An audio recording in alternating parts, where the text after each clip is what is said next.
Den diário, Joeps, 4 de julho, na página 5, nos primeiro-ministro avisa, se nós comparar com o tempo nós estamos de governo com red e por, está full outro cenário. Egoísmo de dois partidos e na final acaba com a governação. A governação do partido na MEP irá estar em harmonia. E banda, o ministro-presidente tem razão. Nós temos 4 anos de conflito com o MEP. Para que nós estamos brincando egoísmo do partido MEP. E nós estamos a sair na defesa do interesse general. Mira aqui o que sucede.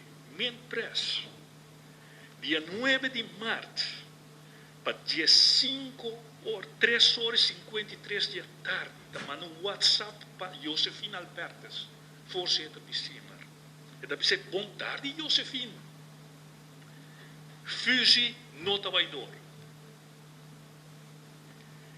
E mesmo 9 de março, 4h20, men presta scribimi a mim como ministro de ensinança, que me quase meia hora depois, se me por autorizar sua carta com Fusi nota vai door. Ela comunica essa aqui na presidente de cima, sendo que é nota ministro de ensinança. Ela tomou uma decisão para a ensinança contra a lei, contra a lei. E o Acunha ganha e manipula assim como se fosse comigo. Não, é também consultar comigo, mientras já ela manda uma decisão acaba. Então, ela saco, mas o WhatsApp, via mesmo Simar. E 4 anos largo, nós viva a situação assim aqui de conflito por nosso ministro-presidente. Então, hoje também visa egoísmo de rede arriba no fim de governação.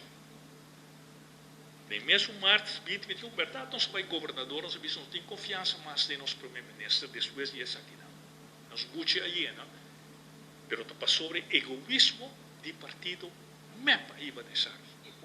Wacom e por, afinal de contas, sobre a dois boa investigação de partido por e 3 pessoas, líder de fração de por, agora que tinha investigação com o Quisa, eu tinha investigação Flamingo e eu tinha o líder que é o líder de por, o Sr. Hall, que também tomou de investigação, tu 3, e partido red, esse não tem caso.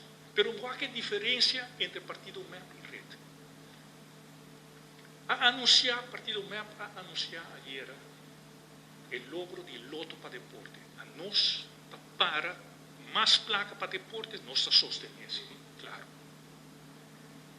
Pero, está depender de gente que vai executar